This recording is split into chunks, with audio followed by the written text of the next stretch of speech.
Okay, now can you see slide? आप slide देख पा रहे हैं?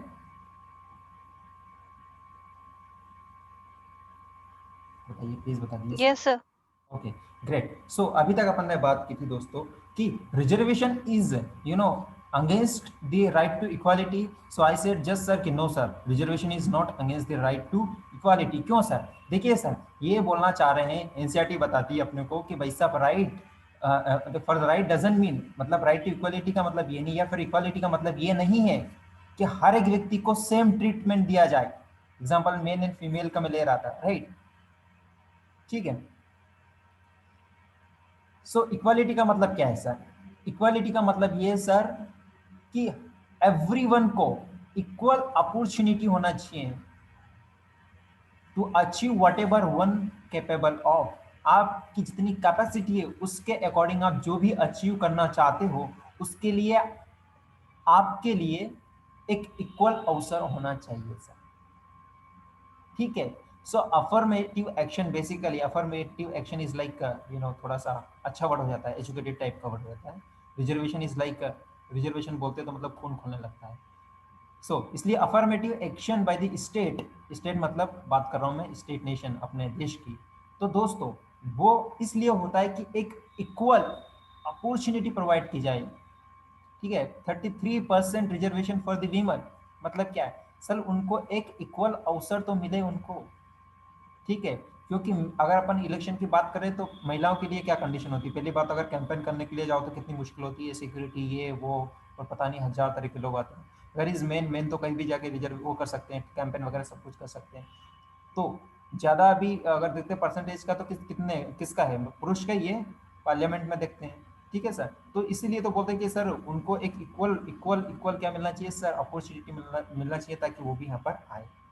तो अपन बोले कि नहीं सर, नहीं, इक्वालिटी का मतलब ये है कि सर दोनों व्यक्ति को एक ही तराजू में रख के तोलो। सर बताओ, अभी मेल को और फीमेल को एक ही तराजू में रख के तोलो और बोले कि चलो भाई इलेक्शन लड़ो। तो डू यू थिंक यहाँ पॉलिटिकल सिस्टम महिला अपने दम पे इलेक्शन लड़के ना पार्लियामेंट में पहुंच सकती है? No sir, until unless she belongs to a particular family, Gandhi family या फिर बीजेपी फैमिली और वट एवर यू सी। ठीक है। So that is why affirmative जो एक्शन है it is needed sir. So why reservation is needed sir? To give the justice those person who faced historical injustice. उनको इतिहास, historical injustice उनके साथ हुआ on the name of the caste, और सम फालतू चीजें, ठीक है, अनटचेबिलिटी के नाम पर। सो so, उनको to just give the justice, उनको जस्टिस और provide the equal opportunity so that they can come in the mainstream society, mainstream society में आ सके। तो इसीलिए स्पेशल ट्रीटमेंट की आवश्यकता होती है by the state, and special treatment is nothing but reservation, right है। To secure equal opportunity sir, इसीलिए जॉब में रिजर्वेशन और ये फिर गवर्नमेंट इंस्टीट्यूशन वगैरह होते हैं उनमें रिजर्वेशन की बात की जाती है। ठीक है। सो दोस्तों इसलिए आपको इंटरव्यू में पूछे तो आप किसी भी आइडियोलॉजी को फॉलो करते हो या आप अगेंस्ट हो या फेवर में हो, but if you are sitting in the interview panel, उसमें सेट इंटरव्यू दे रहे हो, उस समय प्लीज डोंट से कि सर ये वायलेशन है, या भले आप कितने अगेंस्ट हो रिजर्वेशन के या फिर फेवर में हो, at that time you have to use your mind sir. तो reservation of kind are not a violation of the right to equality, बल्कि आपको बोलना है कि sir it is affirmative action for the vulnerable section of the society so that these people also can come in the mainstream society, right? Speak like administrator, नहीं, administrator की तरह बोलिए sir, ऐसे कॉमन इंसान की तरह मत बोलिए, ऑर्डिनरी पीपल की तरह, otherwise they will expel you, भगा देंगे, बोलेंगे बेटा जाओ बेटा नेक्स्ट टाइम आइएगा। दूसरी बात कर रहा था मैं अनटचेबिलिटी, छुआछूत की बात कर रहा था सर। तो अनटचेबिलिटी का मतलब ये नहीं कि सिर्फ कुछ लोग एक सर्टेन क्लास या कास्ट से बिलोंग करते हैं उनको छूना या फिर इस तरह से उनको मना कर देना सर। ठीक है। अनटचेबिलिटी सर वो होती है जो हर एक व्यक्ति को, किसी भी कास्ट का हो, डजंट मीन एससी और एसटी से हो। ठीक है। ऐसा नहीं सर, मैंने आपको बताया था, या फिर अपन सोशल इशू पढ़ेंगे सर, उसमें पढ़ोगे ब्राह्मणिज्म करके पढ़ोगे, टॉपिक आएगा सर। ब्राह्मण में भी बहुत सारी कास्ट होती है, ए बी, फिर उसमें भी डिफरेंट डिफरेंट सब कास्ट होती है सर। सो कास्ट, फिर अंदर सब कास्ट और सब कास्ट है। एक तूतिया ब्राह्मण होता है, ठीक है, कुछ वो सेक्रीफाइस करते हैं, कुछ शादी के लिए वो मंत्र जपते, वो अलग होते हैं। तो डिफरेंट डिफरेंट तरह के होते हैं sir. So in Brahmanism also there are so many castes. Similarly in the SC there are more than 500 castes sir, अगर जाओगे तो आपको पता ही नहीं चलेगा। ST में बहुत सारी डिफरेंट डिफरेंट कास्ट होती है, राइट है। सो किसी भी कास्ट का व्यक्ति अगर उसको उस कास्ट के नाम पर उसको नीचे दिखाया जाए, या फिर उसकी बेइज्जती की जाए, या फिर उसके साथ बैठना बैठना इस तरह की कुछ बात होती है, तो सर ये भी वन काइंड ऑफ अनटचेबिलिटी है। इसका मतलब ये नहीं कि आप सिर्फ एसी और एसटी से बिलोंग करोगे तभी आपके साथ अनटचेबिलिटी हो सकती है सर, विमन के साथ अनटचेबिलिटी हो सकती है, ठीक है। सो इस तरह की चीज एग्जिस्ट करती है even in our 21st centuries new India, हमारे भारत देश में भी आज भी करती है। अगर आपको ऐसा लगता नहीं करती है, सो रीड पेपर, रीड करने के बाद में ग्राउंड फील्ड पे जाइए, आईएएस बन के पता चल जाएगा आपको, ठीक है। अनटचेबिलिटी की बात कर रहा हूँ सर, 1990 की बात है, ठीक है। एक जो राइटर है उन्होंने द हिंदू, जो कि आप पढ़ते हो, मैं आशा करता हूँ कि आप द हिंदू पढ़ रहे हैं अगर यूपीएससी की तैयारी कर रहे हैं तो। अगर नहीं पढ़ रहे हो तो प्लीज आप पढ़िए, आई रिक्वेस्ट ऑल ऑफ यू। आपके पढ़ने से आप ही का सिलेक्शन होगा सर, मेरा सिलेक्शन नहीं होगा। So if you want to get into this service, I request all of you, please read, please read. The Hindu नहीं पढ़े हो, इंडियन एक्सप्रेस पढ़ो, कोई भी पढ़ो, पर पढ़ो, पढ़ने की आदत डालो।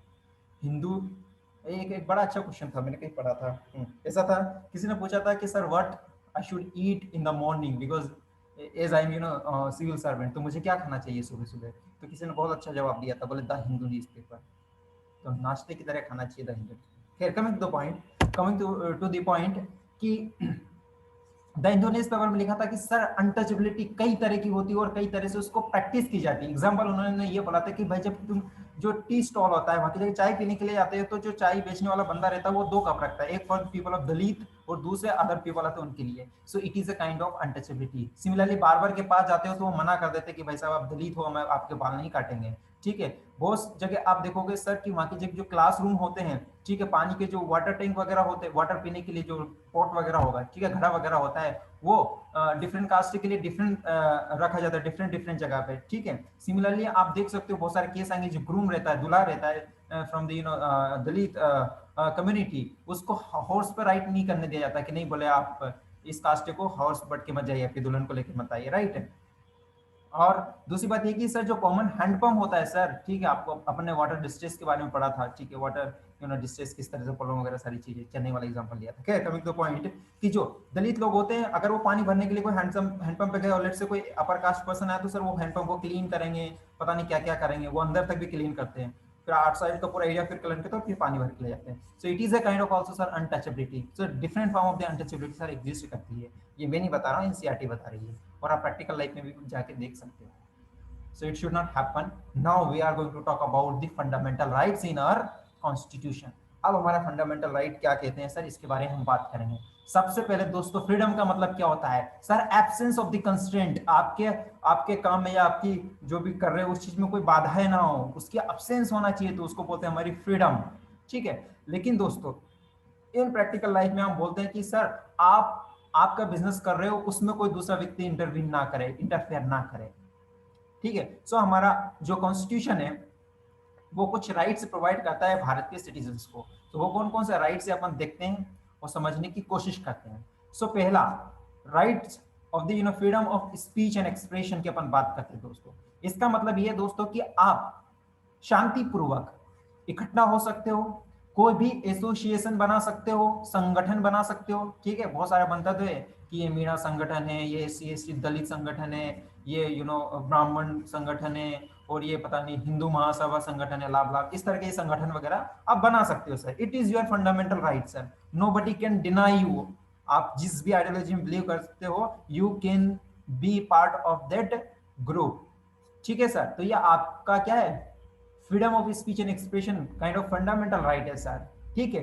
एग्जाम्पल और भी हम बहुत सारे देख सकते हैं, ठीक है। आप वर्कर वगैरह जो होते हैं वो भी अपना यूनियन बनाते हैं। दूसरी बात ये दोस्तों कि फ्रीली आप अपने देश में घूम सकते हैं सर। आपसे कोई ये नहीं पूछेगा कि भाई तुम यूपी के हो, तो यूपी के या बिहार के लोग हो तो हम बोलते हैं आप गरीब हो, ऐसा हो, इसमें इस तरह से आपको कोई पूछ नहीं सकता दिल्ली में, ठीक है। या फिर अलर्ट से कि थोड़े और दूसरी सिटी में गए, मुंबई वगैरह फाइनेंशियल कैपिटल में गए, तो वहाँ नहीं बोलोगे कि अरे आप गरीब स्टेट से आए हो, ये हो आप। They can't ask and they can't say कि भाई you should stay away, no, right. दूसरी बात ये कि सर आप कुछ भी प्रोफेशन कर रहे हो, whether you are doctor, nurse, engineer, IAS officer, whatever you want to do you can do sir, ठीक है। एग्जाम क्लियर करो, बनो आईएएस। ऑक्यूपेशन आप ट्रेड करना चाहते हो, बिजनेस करना, करो सर। इसका मतलब क्या है दोस्तों, you are free to do everything which injures no one else. आप सब कुछ करो, आप घूमो फिरो, मजे करो, पिकनिक बनाओ, ठीक है। एक दिन में 10 बार पिकनिक पे जाओ, आपकी इच्छा करे वो करो। लेकिन आप तब तक करो जब तक कि दूसरे व्यक्ति को परेशानी ना हो। अगर दूसरे व्यक्ति को परेशानी हो गई तो सर वो परेशानी आपको झेलना पड़ेगी। ठीक है, ये बात मैंने आपको पहले ही बताई है। दूसरी बात दोस्तों, फंडामेंटल राइट है आपका, अच्छी बात है, बोलना अच्छी बात है, लेकिन सर उसमें एक रीजनेबल रिस्ट्रिक्शंस होते हैं और गवर्नमेंट इसके ऊपर रिस्ट्रिक्शन लगा देती है on the name of the interest of the society. ठीक है, जब आप GS4 पढ़ोगे सर, केस स्टडी आती है उसमें, ठीक है, उसमें बोलता है कि अरे इस तरह का था, आप DM हो और वहां की जगह जो सड़क है उसमें मंदिर आ गया है सर, अब उस मंदिर को हटाना आप क्या करोगे सर? और लेट्स से वहां की जगह हिंदू डोमिनेंट है, वहां की जगह domination of the Hindu people are there, आप क्या करोगे सर? मंदिर हटाया तो फिर तो आपका DM है, वहां की जगह रहना बहुत मुश्किल हो जाएगा सर। और अगर आप हिंदू हिंदू है तो ठीक है, लेकिन अगर दूसरी कम्युनिटी का तो बड़ी मुश्किल हो जाती है, राइट? सो इस केस में आप क्या करते हो सर? लेकिन दोस्तों, in the large interest of the society you can take a rational decision. I am saying sir rational. अब रेशनल क्या होगा वो आपको खुद को सोचना पड़ेगा। आप हटाओ या फिर मंदिर को एक जगह से उठवा के दूसरी जगह लगवा दो, या फिर मंदिर के नीचे से पुल बनवा दो, या फिर मंदिर को ऊपर रख दो, या फिर साइड से रोड रोड निकाल दो, कुछ भी करो सर। ठीक है, तो रैशनल डिसीजन लेना है आपको in the interest of the society, because you are the servant of the society.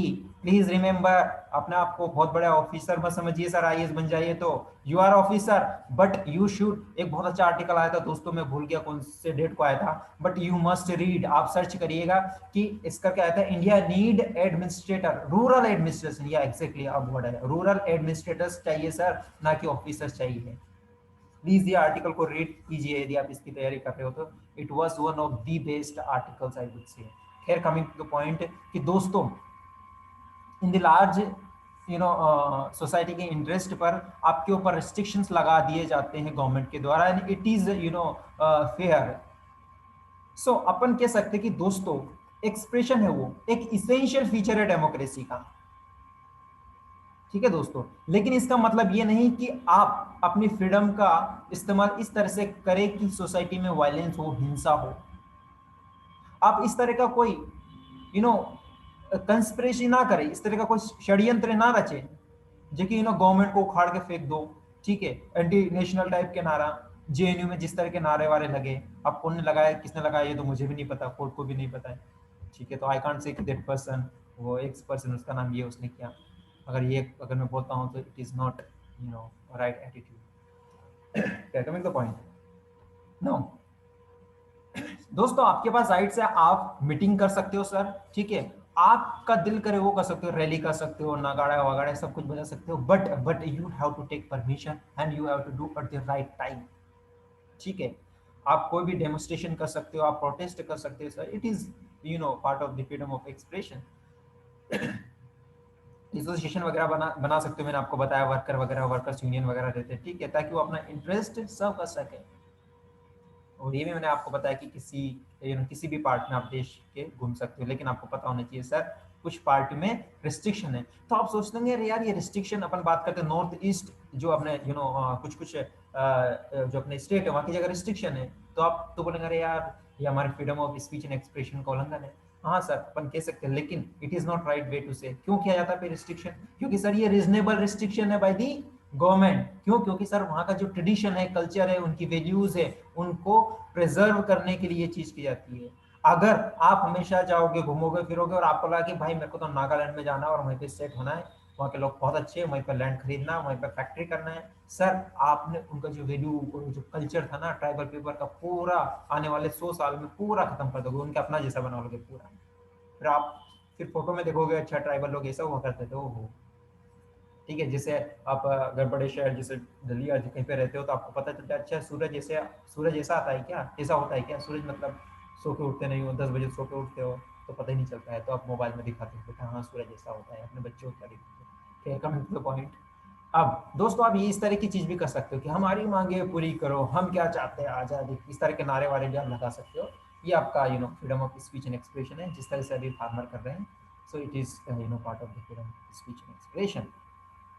Now दोस्तों, हमारा कॉन्स्टिट्यूशन कहता है कि दोस्तों किसी की लाइफ को ऐसे ही आर्बिट्रेरीली आप नहीं ले सकते हो, लेकिन अगर किसी की व्यक्ति की लाइफ को लेना है तो आपको प्रोसीजर को फॉलो करना पड़ेगा। और कौन सी प्रोसीजर? वो प्रोसीजर जो कि कानून के द्वारा बनाई गई है। So you have to adopt और you have to practise the procedure established by the law sir. कहने का मतलब ये दोस्तों कि आप किसी भी व्यक्ति को ऐसे ही नहीं मार सकते हो जब तक कि कोर्ट ने ऑर्डर नहीं दिया हुआ कि भाई इसको फांसी की सजा दे दे। हैदराबाद का केस आया था, आपको याद हो तो, वहां पे एनकाउंटर हुआ था, ठीक है। बहुत लोग खुश हुए थे एकदम पुलिस के ऊपर, भाई साहब फूल बरसा रहे होते, हैदराबाद पुलिस जिंदाबाद, हमारा पुलिस में कैसा हो ऐसा हो। दोस्तों दोस्तों यू नीड टू अंडरस्टैंड कि ओके, भाई ने एनकाउंटर कर दिया किसी ने, आपको लगा कि जस्टिस मिल गया जो भी विक्टिम थी उसको, but do you think it is right way sir? Think as a administrator sir, don't think as a ordinary people. अगर ऑर्डिनरी पीपल की तरह सोचते हो then you are not eligible for the UPSC sir. आपको लगता है कि ये सही था या नहीं था? अगर सही है तो क्यों, नहीं है तो क्यों नहीं है? सर ये चीज, ये पावर अगर सारे पुलिस वालों को दे दिया, आप भी कल को आईपीएस बने, आपका दिल क्या उसको ठोक दिया भाई। हो सकता है कि बचपन में जैसे कि, और ये तो अब यूपीएससी में ट्रेंड वगैरह देखते हो आप कि ठीक है भाई किसी का लव अफेयर वगैरह चल रहा था, ब्रेकअप हो गया, आईपीएस बन गए, ले गए बंदूक ठोक दी, उसको निकाल दिया, ऊपर निकाल दिया।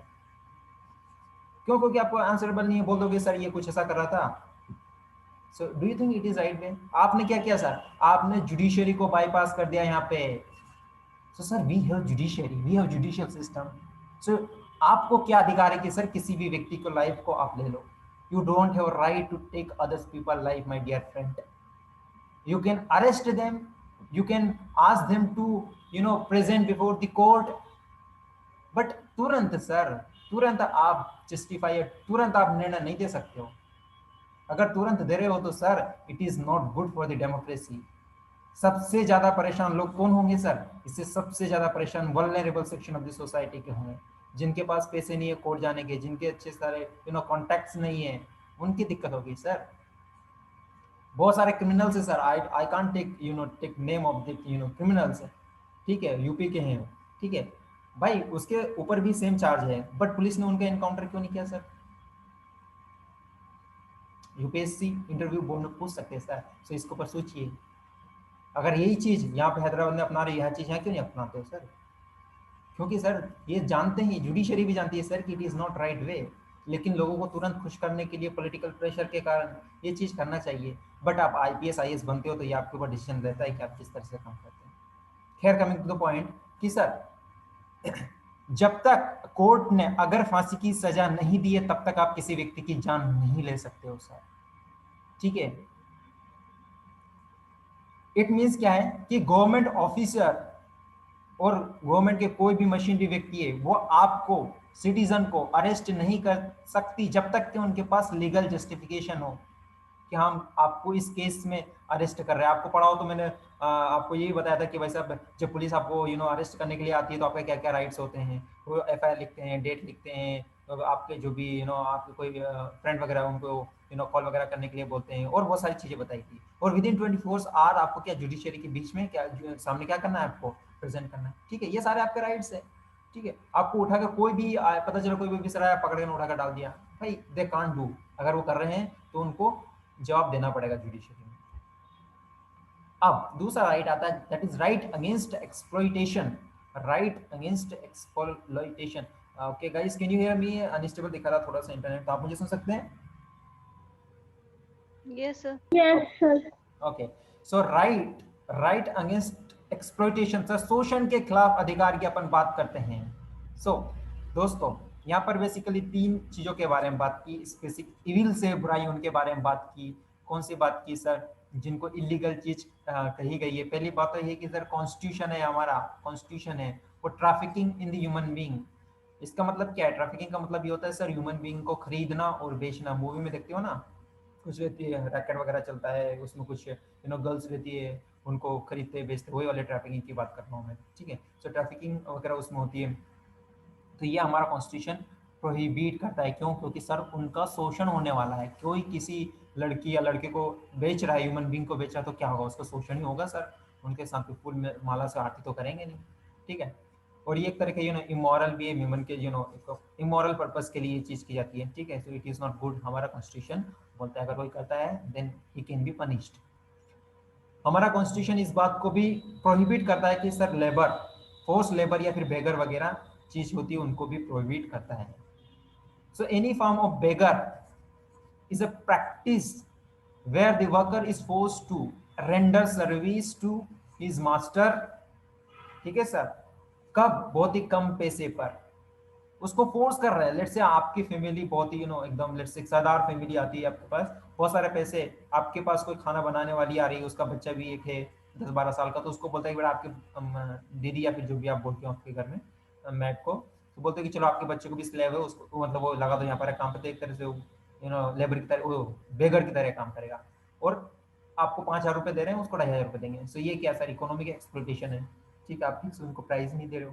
दूसरी बात है कि यू वांट डू इट, ये हमारा कॉन्स्टिट्यूशन बोलता है सर। अगर करते हो और पता चल गया तो बुरी बात है सर, ठीक है। दूसरी बात, और यही प्रैक्टिस जो मैं आपको बता रहा था, बच्चे वाली प्रैक्टिस अगर लंबे समय के लिए तक अगर रहती है, अगर ये लंबे समय तक चलती है, तो दोस्तों यही जो लेबर है वो हो जाता है बॉन्डेड लेबर में, ठीक है। बंधा हुआ इंसान, बंधुआ मजदूर जिसे कहते हैं, इस तरह का। तो ये चीज को भी हमारा कॉन्स्टिट्यूशन बोलता है कि भाई ये गलत है। दूसरी मतलब last one, finally third one, constitution बोलता है कि भाई साहब चाइल्ड लेबर भी नहीं होना चाहिए। चाइल्ड लेबर मतलब जो फायर क्रेकर्स होते हैं, पटाखे वगैरह होते हैं, पटाखे वटाखे फैक्ट्री वगैरह, हजार्डस वगैरह जो होती है फैक्ट्री वगैरह है, ठीक है, उसमें इस तरह की चाइल्ड लेबर वगैरह की चीजें होती, प्रैक्टिस नहीं होना चाहिए, राइट है। That is what our constitution says. अगर करते हो then you can be prosecuted in the court. तीसरी बात करते हैं sir, right to freedom, sorry right to freedom of religion. Sir right to freedom होता है वही इंक्लूड करता है कि sir right to religion as well. और जो सेक्युलरिज्म का मतलब क्या है दोस्तों? सेक्युलरिज्म का मतलब ये कि सर हमारा ह्यूमन बीइंग के बीच में क्या रिलेशन है, concern only with the relation among the human beings, that is the secularism. And also I told you before in the lecture this secularism means separation of the religion from the state, और there is no official religion of any state, उसी को बोलेंगे कि भाई साहब ये एक secular state है, ठीक है। सो दोस्तों भगवान के और मानव के बीच में क्या रिलेशन है, ये सेकुलरिज्म नहीं बोलता है। हमारा जो इंडियन सेकुलरिज्म है वो क्या बोलता है सर? हमारा एक प्रिंसिपल्ड एटीट्यूड वाला सेकुलरिज्म है, और वो बोलता है कि सर हमारे स्टेट को हर रिलीजन से एक इक्वल डिस्टेंस मेंटेन करना है, और जब रिलीजन वाली कोई भी मैटर या बात आती है तो वहां पर एक न्यूट्रल व्यू लेना है, किसी का पक्षपात नहीं करना है। That is what our Indian secularism says. दोस्तों हर एक व्यक्ति को यह अधिकार है कि वो कोई भी रिलीजन को प्रैक्टिस कर सकता है, ठीक है, और प्रोपोगेट कर सकता है, फैला सकता है, उसको क्या बोलते हैं, उसको प्रचार प्रसार कर सकता है सर, जिसमें वो विश्वास करता हो। लेकिन इसका मतलब ये नहीं है दोस्तों कि एक व्यक्ति दूसरे व्यक्ति को जबरदस्ती एक रिलीजन से दूसरे रिलीजन में कन्वर्ट कराएगा, लव जिहाद, इस तरह की चीजें नहीं होती, ठीक है। ए व्यक्ति can't force to be person to get converted in a person's religion. मैं अगर लेट से मैं अगर मुस्लिम हूं तो मैं एक मेरे हिंदू दोस्तों को नहीं बोल सकता, को फोर्स नहीं कर सकता कि तो तुम भी मैं मुस्लिम में कन्वर्ट हो जाओ, या फिर मैं क्रिश्चियन हूं तो ठीक है सर। अगर आप कर रहे हो तो आपको तो पता है, अब तो लॉ वगैरह भी आ गया है यूपी में, एमपी में। खैर कमिंग द पॉइंट, और किस तरह से फ्रॉड नहीं होना चाहिए, इस तरह की चीजें नहीं होना चाहिए, अगर ये तुम करते हो देन दिक्कत होती है sir. Sir freedom of religion का मतलब ये भी है कि रिलीजन के नाम पे आप एनिमल का सेक्रीफाइस नहीं कर सकते हो सर, बलि नहीं चढ़ा सकते हो कि ये भिलड़ बाबा ने बोला एक मुर्गा चढ़ा दो फिर आपका आईएएस में सिलेक्शन हो जाएगा। सर ये बकवास बात है sir. If you are doing this you are क्या कर रहे हो सर? क्या freedom of speech and expression और जो तुम्हारा आर्टिकल वगैरह इनका सबका फॉलो कर रहे हो आप? नहीं कर रहे हो sir. You are UPSC aspirant, try to understand. और ये फालतू की चीज सुपरस्टिशन वाली है, सुपर नेचुरल पावर वगैरह है तो ह्यूमन बीइंग इनको कुछ बकरी चढ़ा दो, बकरा चढ़ा दो, ये हो जाएगा, तुम्हारे कितना पानी निकल जाएगा सर। ये चीज आप नहीं कर सकते हो। किसके? On the name of the religion. ये नहीं बोल सकते हो कि सर हमारा हिंदू रिलीजन बोलता है कि जो भिलट बाबा है या फिर बान बाबा है उसको एक बकरा बकरी चढ़ा दो, तुम्हारा काम हो जाएगा, तुम्हारे यहाँ बच्चा पैदा हो जाएगा, तुम्हारी नौकरी लग जाएगी, तुम आईएएस बन जाओगे। You can't do all this rubbish thing. अगर करते हो तो फिर दिक्कत हो सकती है आपके लिए। आप ये चीज भी नहीं कर सकते हो सर कि आपका हमारा रिलीजन बोलता है कि महिलाएं एकदम इंफीरियर होती है, महिला को कुछ नहीं आता, अनाथ, कुछ नहीं आता जाता, भारत माता वाली बात है। ठीक है, you can't say. If you are practising, इसके लीगल इम्प्लीकेशंस हो सकते हैं सर। ठीक है सर। दूसरी बात ये कि सर आप किसी महिला को ये नहीं बोल सकते, जो महिला जिसकी शादी हो गई लेकिन उसके पति पति मर गए, उसी को तो बोलते हैं विडो महिला, विधवा महिला। उसको ये नहीं बोल सकते कि आप शेव करो, आपके सारे बाल वाल कटवा लो। ठीक है, मैं छोटा था तब मैंने बहुत सारी महिलाओं को देखा जो मतलब अराउंड 60 और 65 एज की थी। ठीक है, उन बाल वाल सब कटे और एक व्हाइट साड़ी वाड़ी पहन के ना इधर जाती थी। तो मेरे को समझ इतना वो नहीं था नॉलेज की ये चीज़ क्या है। लेकिन ये चीज़ मैंने पूछा भी कई बार आसपास के लोगों से, बोले नहीं जब उनके पति वगैरह मर जाते हैं तो उनको ये करना पड़ता है। तो क्यों करना पड़ता है? ये हमारा है ना, हमारा धर्म में होता है। भाई साहब ऐसे धर्मों को डस्टबिन में डालो। अगर आप कर रहे हो, अगर सिविल सर्वेंट होकर कर रहे हो तो बहुत बुरी बात है सर। आपका फोटो पे फ्रंट पेज पे आएगा द हिंदू, जिसको आप पढ़ के ना आईएएस बन रहे हो ना, उसी पेज पे आएगा। So don't do all this things, right. दोस्तों, गवर्नमेंट आपको ये कंपेल नहीं कर सकती है कि आप टैक्स दो कि हमको एक्स रिलीजन को प्रमोट करना है। Government can not ask for the 10 minute में अपन क्लास खत्म करेंगे, don't worry. Government can not ask for tax कि सर हमको किसी रिलीजन को मेंटेन करना है या फिर हमको राम मंदिर बनाना है, मस्जिद बनाना है। Government can't ask tax on the religion. Sir religion के आधार पर या रिलीजन के लिए टैक्स नहीं कर सकती है।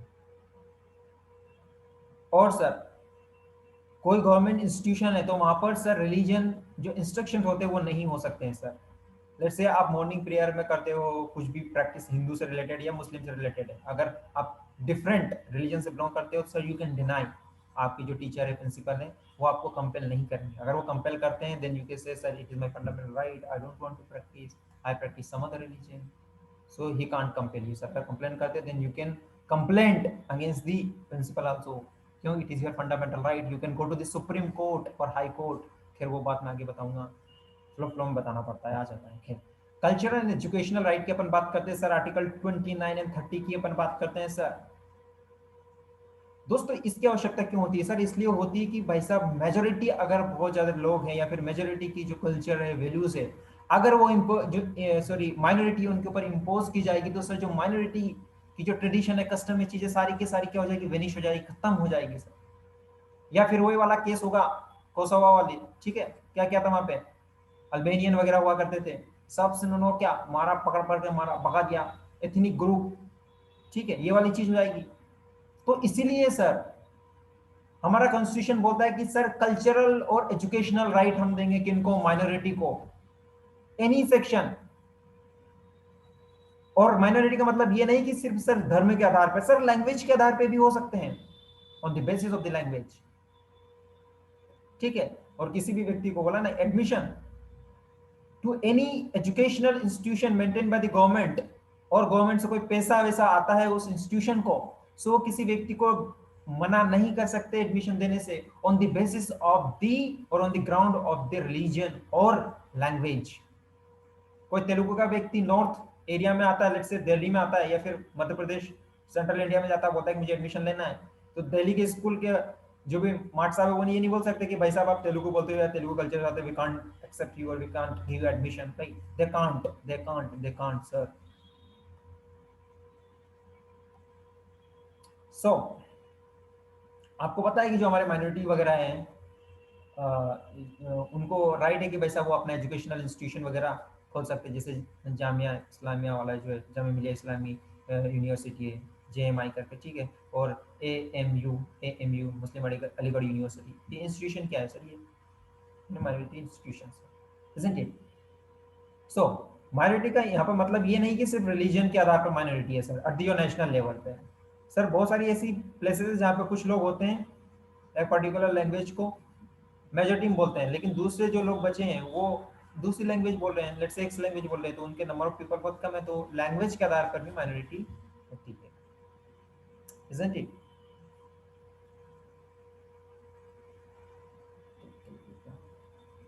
Just a second.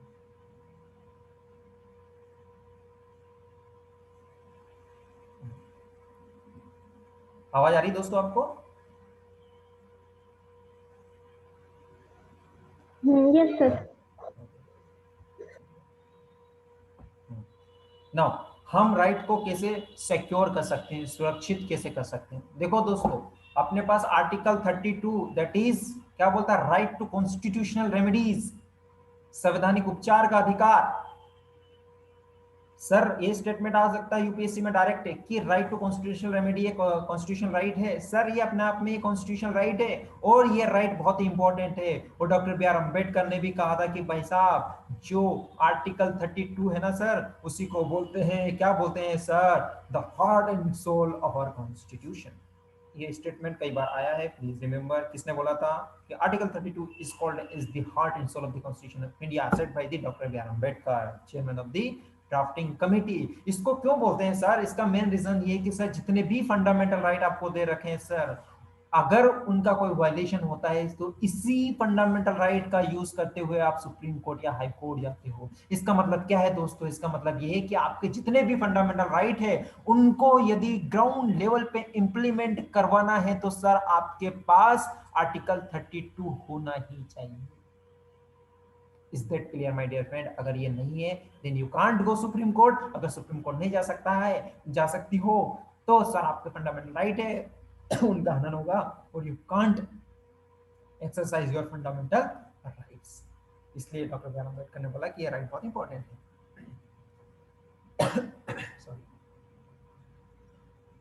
जो फंडामेंटल राइट होते हैं सर, वो किसके अगेंस्ट होते हैं सर? लेजिस्लेटिव के अगेंस्ट होते हैं, एग्जीक्यूटिव के अगेंस्ट होते हैं सर, ठीक है। और कोई भी ऐसी अथॉरिटी है जो गवर्नमेंट के द्वारा बनाई गई है, ठीक है। ये कल को आप आईएएस बन गए हो, आप किसी व्यक्ति को उठा के कुछ नहीं कर सकते। आईपीएस बन गए हो, बंदूक नहीं मार सकते सर। अगर बंदूक मारते हो तो भाई आपके ऊपर कोई पता नहीं ह्यूमन राइट की कमीशन बैठेगी, फिर आपसे इन्वेस्टिगेशन होगा, बताइए क्या किया आपने, ये ब्ला ब्ला ब्ला सारी चीजें। Then you will have to you know answerable, आपको आंसर करने की आवश्यकता होगी, करना पड़ेगा, नहीं तो फिर कुछ अलग होगा जो आप सोच भी नहीं सकते। खैर,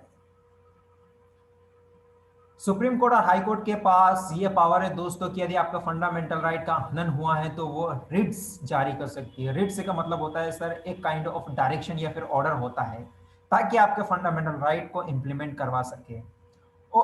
और अगर हनन वगैरह कुछ हुआ तो सर आपको कंपनसेशन वगैरह है, इसके बारे में भी कोर्ट बोल सकती है। किसको बोल सकती है? जिनका फंडामेंटल राइट का हनन हुआ, विक्टिम को। और जो वायलेटर थे उनको पनिश कर सकती है। इसी तरह से पीआईएल पब्लिक इंटरेस्ट लिटिगेशन आया sir, PIL public interest litigation आया सर, ठीक है। इसके थ्रू क्या होता है? या पहली बात तो ये कि पीआईएल वगैरह कोई भी फाइल कर सकता है। किसी ने प्रश्न पूछा था, हाँ सर कोई भी फाइल कर सकता है। इवन आपको पता है कि पोस्ट कार्ड के द्वारा भी आप फाइल कर सकते हो। आप आपके गांव बैठे हो, वहीं पे लिख दीजिए कि सर ये चीज है, ये इसमें मुझे लगता है कि सुनवाई होना चाहिए। अगर सुप्रीम कोर्ट को लगा कि भाई आपका जो भी आइडिया है या फिर आपकी प्रॉब्लम जेन्युइन प्रॉब्लम है, तो definitely Supreme Court take note on it, right. So कोई भी कर सकता है sir, group of the people भी कर सकते हैं। ऐसा नहीं कि मेरा फंडामेंटल राइट वायलेशन हुआ तो मैं ही करूंगा, नहीं, anybody can go supreme court. But ये कि थोड़ा सा अच्छा होना चाहिए ताकि लगे कि हाँ ये पब्लिक इंटरेस्ट में। देखिए दोस्तों, एक ह्यूमन राइट कमीशन की बात करते हैं। एक बॉडी है यहाँ की जगह ह्यूमन राइट कमीशन करके, और इसमें बहुत सारी बात की गई है कि कहीं भी ह्यूमन राइट कमीशन का ह्यूमन का राइट्स का वायलेशन होता है, मानवाधिकार का उल्लंघन होता है, तो सर ये बॉडी है ना पिक्चर में आती है। आपको पता होना चाहिए 1993 में ये बनाई गई थी, 1992 में बेसिकली, और 93 में इसका इंप्लीमेंटेशन हुआ था। एक्ट के द्वारा बनाई गई थी, इसीलिए इसको बोलते हैं क्या? इसको बोलते हैं स्टैट्यूटरी बॉडी। क्या बोलते हैं सर? Statutory body. और कॉन्स्टिट्यूशनल बॉडी और लीगल बॉडी में डिफरेंस क्या होता है मैं आगे बताऊंगा, but for the time being you need to understand it is a kind of statutory body, अर्थात एक्ट के द्वारा बनाई गई। ये कॉन्स्टिट्यूशन में पहले से नहीं थी सर। ये कुछ कुछ नियम कानून होता है human right, NHRC national human right commission जो होता है वो यूएन से एसोसिएटेड या फिर इंटरनेशनल ट्रीटी वगैरह वो सारी चीज होती है जो हमारे इंडिया ने साइन की है, उनको भी इंप्लीमेंट करवाने की काम वगैरह करती है। तो इस तरह से इसके बारे में कुछ कुछ दे रखा है। ये कोई है ना कोर्ट की तरह काम नहीं करती है एनएचआरसी सर, ये सिर्फ है ना पनिश या फिर गिल्टी वगैरह कुछ नहीं कर सकती है सर, ठीक है। ये सिर्फ ये क्या रिकमेंडेशन वगैरह कर सकती है, इन्वेस्टिगेट कर सकती है, या फिर प्रिजनर्स वगैरह में जा सकती है, जो प्रिजन वगैरह होती है जेल वाले में जा सकती है, और वहाँ पे देख सकती है कि वहाँ पर प्रिजनर की कंडीशन क्या है। सो इस तरह की बॉडी होनी चाहिए। और यही बॉडी आपको पता हो हैदराबाद वाला जो कांड हुआ था, इसके बाद यही बॉडी गए थे बोले 4 ऑफिसर NHRC के पहुंचे हैं, अब जिस व्यक्ति ने या फिर IPS ने जो किया था लाभ लाभ देखे होगा आपने। तो इस तरह की चीज होती है, क्योंकि आपको, क्योंकि देखिए सामने वाला का जो भी है हुआ था केस वेस वगैरह, लेकिन जिस व्यक्ति को गोली मारी गई इसके पहले जो भी हुआ था उसका तो इन्वेस्टिगेशन या अकॉर्डिंग लॉ जो भी चीज होगी वो होगी। लेकिन इसके साथ तो ह्यूमन राइट तो था, ठीक है, आपने वो किया है, गलत काम किया है, जो भी आपने कमिट किया है, ठीक है। लेकिन सर ह्यूमन राइट नाम की चीज होती है सर, इसके आधार पर आपको ट्रायल वगैरह देना चाहिए, क्योंकि हो सकता है कि यही व्यक्ति जिसने ये सारी चीज की, हो सकता है उससे रिलेटेड 4-5 बंदे हो, लोग वो बच गए हो, इस व्यक्ति को मारा गया हो। वो भी हो सकता है कि उनके साथ कोई इनोसेंट कोई दोस्त हो, वो भी नहीं पड़ गया। आप एक व्यक्ति को जबरदस्ती आपने मार लिया, और अपना कॉन्स्टिट्यूशन क्या बोलता है कि sir you can't take life of any person except according to the procedure established by the law. 1 minute बचा है, खैर दोस्तों अभी खत्म हो जाएगा तो कोई बात नहीं, 1 मिनट के बाद ही अपन है ना क्या करेंगे, वाइंड अप कर देंगे। अपन 4-5 स्लाइड है वो कल पढ़ लेंगे। थोड़ा सा अपन बात कर ले कि एक्सपेंशन ऑफ द राइट्स की अपन बात करते हैं दोस्तों। ये फंडामेंटल राइट है ना सर, इसके अलावा भी कुछ राइट होते हैं जिनको ऑर्डिनरी राइट्स वगैरह बोलते हैं, लीगल राइट्स भी बोलते हैं, ठीक है।